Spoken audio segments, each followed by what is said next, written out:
The Ritz-Carlton ballroom in Montreal smelled like old money and fresh cruelty. Harriet Voss knew both smells well. She'd grown up with neither. She stood at the edge of the room in a navy dress that had looked perfectly adequate in her apartment mirror and looked, here, like something a schoolteacher would wear to a funeral. Around her, women in Valentino and men in bespoke Italian suits moved through the crowd with the easy confidence of people who had never once questioned whether they belonged somewhere. The chandeliers overhead threw amber light across the marble floors, and somewhere a string quartet was playing, something Harriet couldn't name but recognized as expensive. She was there because her firm had been acquired. That was the polite word for it. Absorbed was more accurate. Devoured was closest to the truth. Whitmore Actuarial had been her home for 4 years, a small but respected outfit on St. Catherine Street that specialized in catastrophic risk modeling for northern industries. Harriet had been their most productive analyst by 34%. She had run the numbers herself because that was what she did. She ran numbers, and the numbers never lied to her, even when people did. The acquiring company was Marchetti Capital, and the man who owned Marchetti Capital was somewhere in this room. Harriet, a hand on her arm, Devon Whitmore, her former boss, grey at the temples now, looking apologetic in the way of men who have sold something they promised themselves they never would. Glad you came. You said that attendance was mandatory, she said. I said strongly encouraged. Same thing. He almost smiled. Renaud wants to meet the analytics team individually. He'll come find you. Renaud, she repeated. Gilles Renaud. He prefers first names. Devon lowered his voice. Be charming, Harriet. You can do that. She wasn't sure she could, actually. Charm required a kind of comfortable blankness that Harriet had never managed. Her face showed things. It always had. The quick flicker of calculation behind her eyes, the way her jaw set when something didn't add up. Her professors had called it her gift. Her ex-boyfriend, Connor, had called it exhausting, roughly 20 minutes before he'd told her he was seeing someone at his gym. Someone, she would later learn, who was a yoga instructor named Avery, with cheekbones that could cut glass and a body that had never spent 8 hours a day at a desk solving nonlinear optimization problems. Harriet had gone home that night, looked at herself in the bathroom mirror for a long time, and then made herself a cup of tea and opened a new model on regional ice storm recurrence intervals. Because that was what she did when the world reminded her that being the smartest person in the room was not, apparently, the same thing as being the one people wanted. The quartet shifted to something warmer. A server appeared at her elbow with a tray of champagne flutes, and she took one more out of social habit than any desire to drink it. That was when she saw Connor. He was across the room near the ice sculpture, an eagle, wings spread, melting slightly at the wingtips, and he was laughing at something a man beside him had said. He looked the same. Of course he looked the same. It had been 7 months. He was still broad-shouldered and easy-smiling and carelessly handsome in the way that men like him always were, and the woman on his arm was the yoga instructor, Avery, who was wearing a white slip dress that clung to a body Harriet would have needed a different life to have. Avery leaned up and said something in Connor's ear, and Connor looked across the room and found Harriet's eyes with the unerring instinct of someone who had always known exactly where she was, even when he hadn't cared. He raised his glass. She looked away. Ice sculpture is losing the battle, said a voice beside her. She turned. The man standing at her left was not someone she recognized, which, given that she had memorized the Marchetti Capital organizational chart 3 days ago, meant he was either a guest or someone who didn't appear in public-facing documents.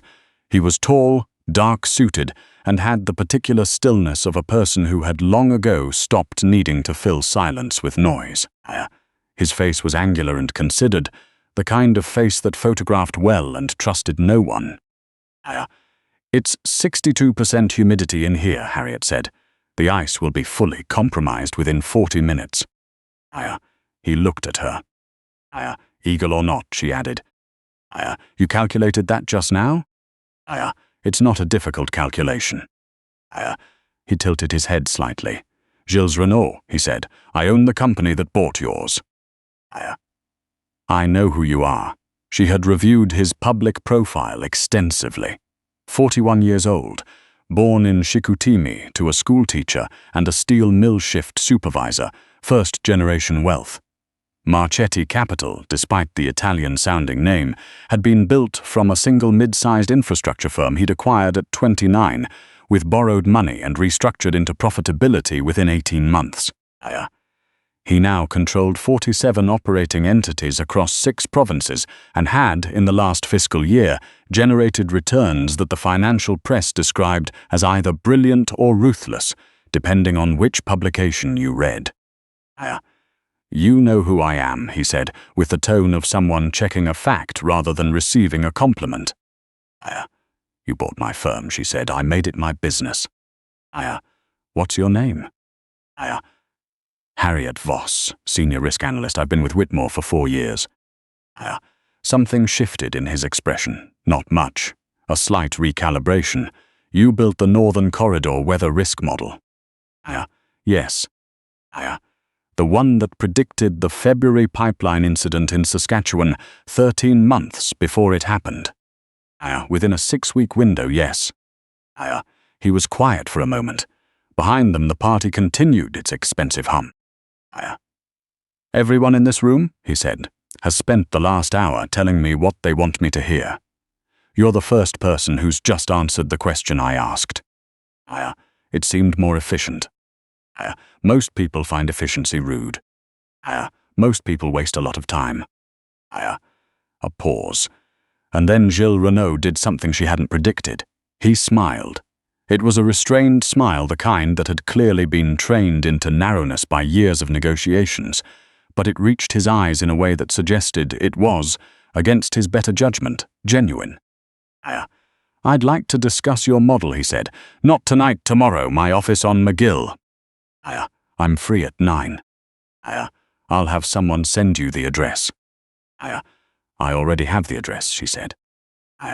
He looked at her again, that same considering look, and then inclined his head and moved back into the crowd, and Harriet turned to find Devon Whitmore at her elbow, wide-eyed. That, Devon said, was 12 minutes with Gilles Renaud. I got 4. You were being charming, she said. It slows things down. She went to the meeting at 9. Then there was another meeting and another after that.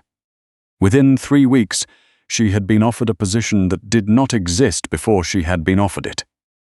Director of Predictive Risk Architecture, a title Devon cheerfully told her he'd never heard of before, which she took as a reasonable indicator that it had been created for her specifically. She took the position. She told herself it was because the scope of the work was unlike anything she'd had access to before, which was true. Marchetti Capital's portfolio stretched across northern resource infrastructure, Arctic logistics, climate-adjacent real estate, and 3 indigenous partnership frameworks that were doing genuinely interesting work in community risk-sharing models. The analytical problems were large and real, and the kind that kept her up at night in the good way, the way where she was still working through variables at 2 in the morning and didn't notice until her tea went cold. She told herself it had nothing to do with the fact that Gilles Renaud argued with her. Not dismissively, not the way Connor had argued, which was to stop listening after 30 seconds and wait for her to finish so he could explain things back to her in simpler terms. Gilles argued the way someone argued when they were actually paying attention, pushing on weak assumptions, asking the question behind the question, sitting with an answer he didn't like for long enough to figure out whether he didn't like it because it was wrong or because it was inconvenient. The first time she proved him wrong about a rate assumption in a Northern Rail corridor model, he'd gone quiet for a moment, reviewed her numbers, and said, Adjust the Q3 projections accordingly and send the revised deck to the board. No defensiveness, no qualified capitulation, just you're right, move on. She hadn't known what to do with that. She found herself staying later than necessary.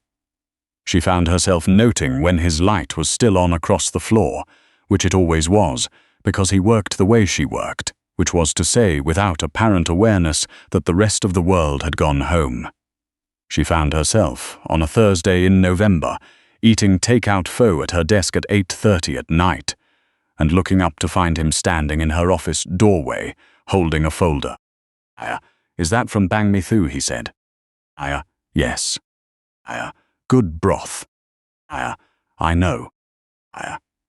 He sat down across from her without being invited, which she had come to recognize as simply how he moved through space. Not with arrogance, exactly, but with the assumption that wherever he was, there was a reason for him to be there. The Fort McMurray project is going to be fought, he said. The board wants to walk it back. The board is wrong, she said. I know. He set the folder on her desk. I need you to make the case. To whom? The board, next Wednesday. She looked at the folder. You're the one who owns the company. Yes. And you're the one who understands why the board is wrong in a language the board can understand. I don't particularly like translating. He looked at her takeout.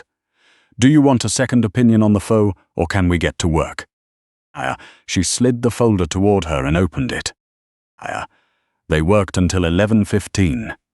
He made terrible instant coffee in the kitchen down the hall and brought her a cup without asking. And it was awful, and she drank all of it, and she did not examine why the evening had felt like the most natural thing that had happened to her in years. On Wednesday, she presented to the board.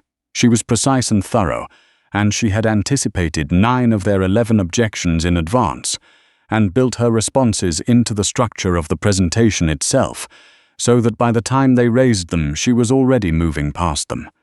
Afterward, Gilles found her in the hallway. They're proceeding, he said. I know, I saw the vote. You were extraordinary in there.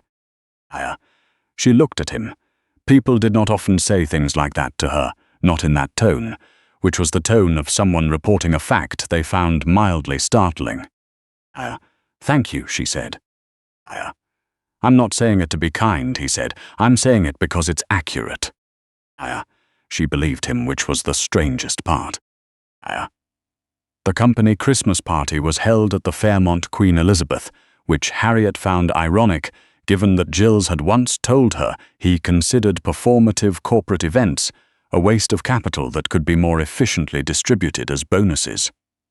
She mentioned this to him when she arrived. I got outvoted, he said. By whom? The social committee. She stared at him. You have a social committee. Apparently I've had one for 3 years. I only found out in October. She laughed. A real one, unexpected, the kind that came out before she had time to moderate it. He looked at her when she laughed.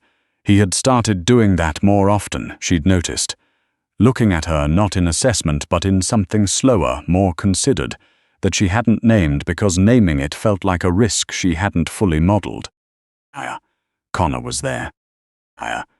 She hadn't known he'd be there. He'd apparently joined the legal team at one of Marchetti's subsidiary firms 6 weeks ago, a fact that had not appeared in any document she'd reviewed because she had, perhaps unconsciously, stopped reviewing documents about peripheral subsidiaries after November. He found her at the drinks table. Harriet, you look great. She knew she didn't look great, not by the standards of this room. She was wearing a dark red dress that fit well and suited her coloring, and had cost more than she typically spent on clothing, and she had done her hair, and she was, by any objective measure, a woman who had arrived as herself and made no apologies for it. But she had been in rooms like this enough times to know the particular calibration of "you look great" that Connor was deploying, the kind that was meant to be generous. Thank you, she said, with the flatness of a woman who had stopped accepting currency she hadn't asked for. I heard you're running risk architecture now. He shook his head with a sort of admiring disbelief that landed just slightly wrong. That's incredible. Honestly, I always said you were brilliant. You said I was exhausting. A bit. That was. True, probably. But also not a contradiction. She picked up her drink. Enjoy the party, Connor.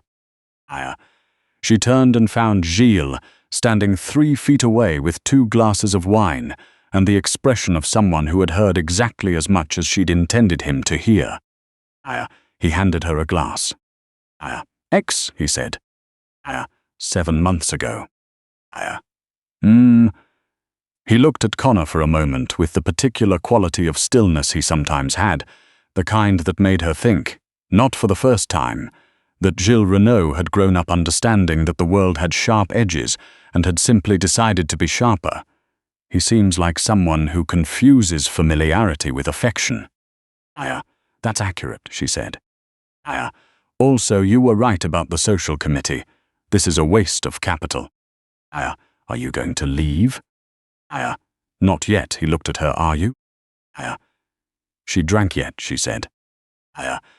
They stood together at the edge of the room, and the party moved around them the way water moves around something fixed and certain, and Harriet thought, I have run models on nearly everything. I have predicted ice storms and pipeline failures, and the collapse of 3 over-leveraged real estate portfolios in a single quarter. I did not predict this. She wasn't sure what this was. She was fairly sure she wanted to find out. It was March when it happened. Not the way she would have written it, if she had been writing it. No dramatic declaration, no moment engineered for maximum impact. It happened on a Tuesday, in her office, over a dispute about discount rate assumptions in a climate risk model for a coastal property portfolio. You're too conservative, Gilles said. I'm appropriately conservative, she said. There's a difference. The difference is $140 million in projected variance.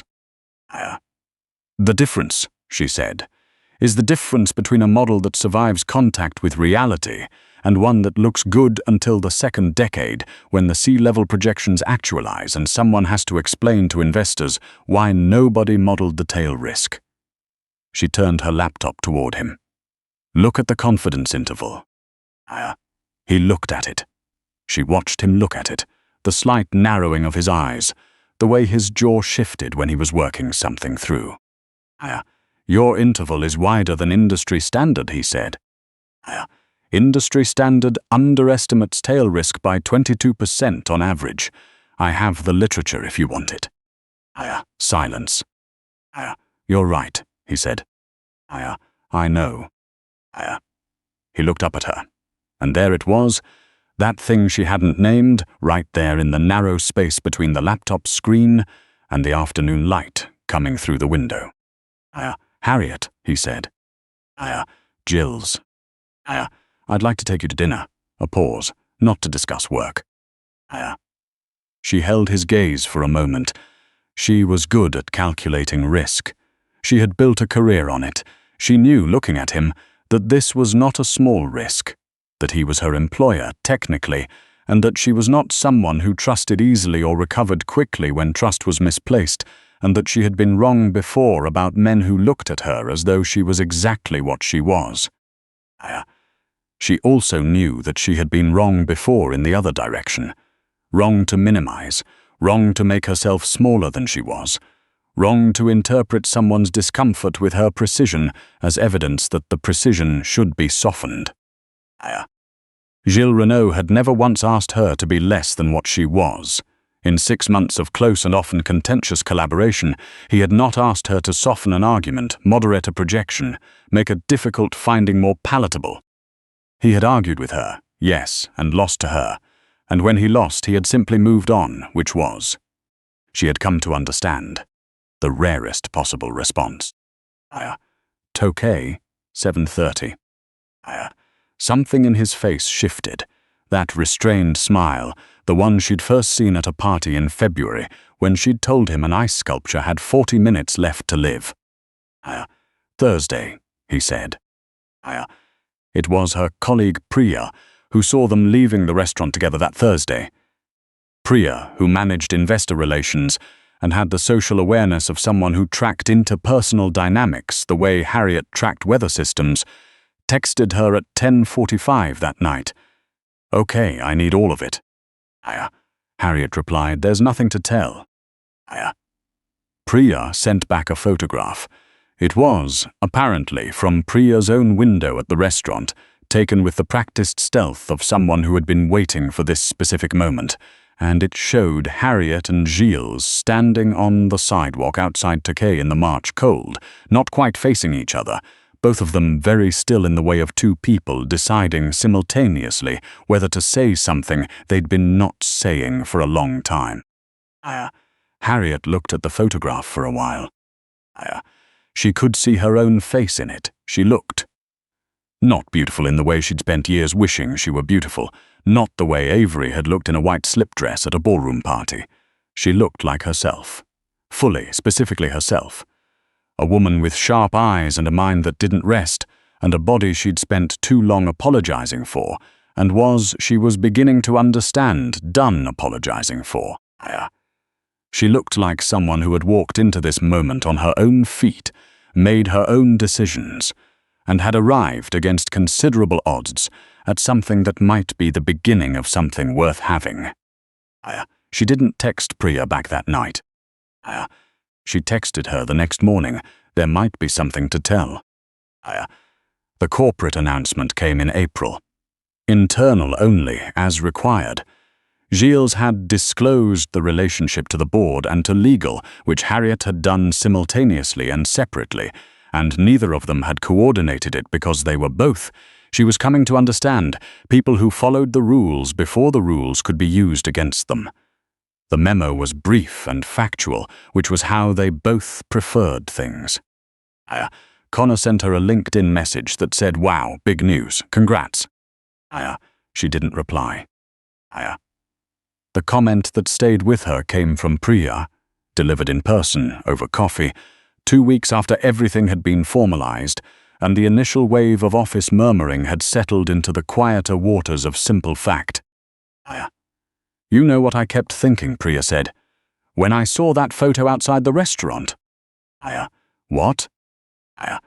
"That you looked like you were finally letting someone see all of it." Priya wrapped both hands around her mug. "Not just the parts that are easy to look at, all of it." Harriet considered this.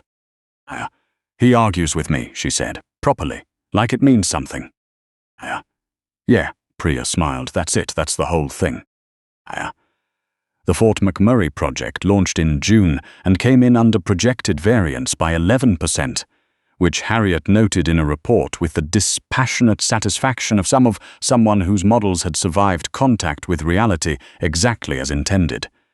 Gilles read the report and wrote one word in the margin of the printed copy he left on her desk. Accurate. She kept the copy. There would be larger projects and harder arguments and rooms full of people who would, for a while, look at them with the particular expression of people, recalibrating what they thought they'd understood. There would be mornings in the McGill Street office when they disagreed so thoroughly that the people in adjacent offices went very quiet, and there would be evenings when they sat on opposite sides of a problem until one of them, usually her, but not always, found the thread that unraveled it. There would be, she was increasingly certain, a life that looked nothing like what she'd imagined when she'd stood alone in a ballroom in February and calculated the lifespan of an ice sculpture. It would not be easier, the life she was building. It would not be quieter or simpler or more polished than she was.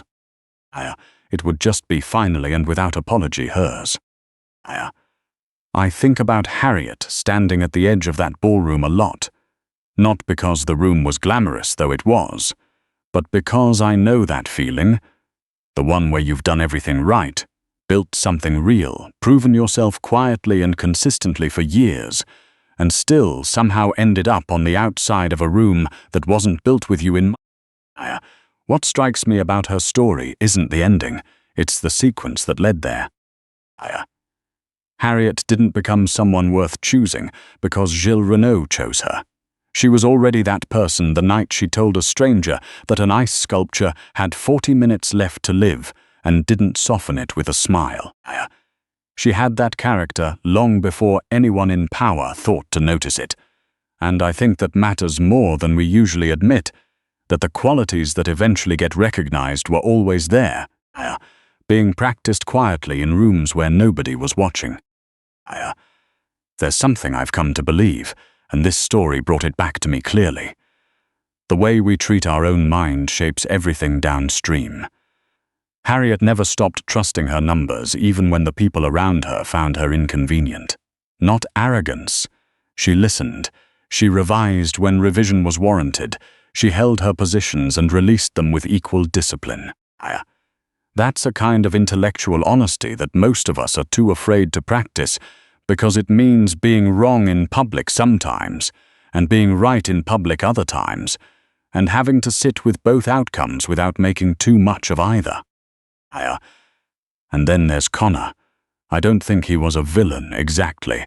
I think he was just someone who never examined his own assumptions, who looked at Harriet and calculated unconsciously that someone like her should probably be grateful. That's the part that stays with me. The people who underestimate us are rarely cruel. They're just incurious. They never ask the harder question, which is, what does this person actually bring that I haven't yet understood? Gilles asked that question. He kept asking it, and that changed everything. Not because it rescued Harriet, but because it gave her a context in which being fully herself was not something to manage around. I think that's what integrity actually looks like in practice. Not a grand declaration, just the daily decision not to pretend to be less than you are for someone else's comfort. Harriet made that decision every morning when she opened a model instead of an apology, and eventually the world, or at least the part of it that mattered, came around to meeting her where she stood.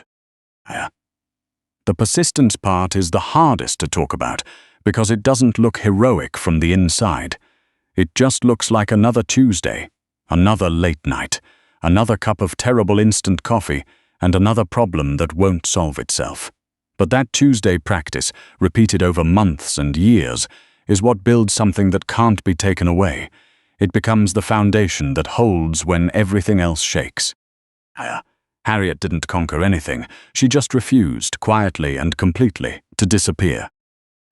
I find that more useful than any victory speech.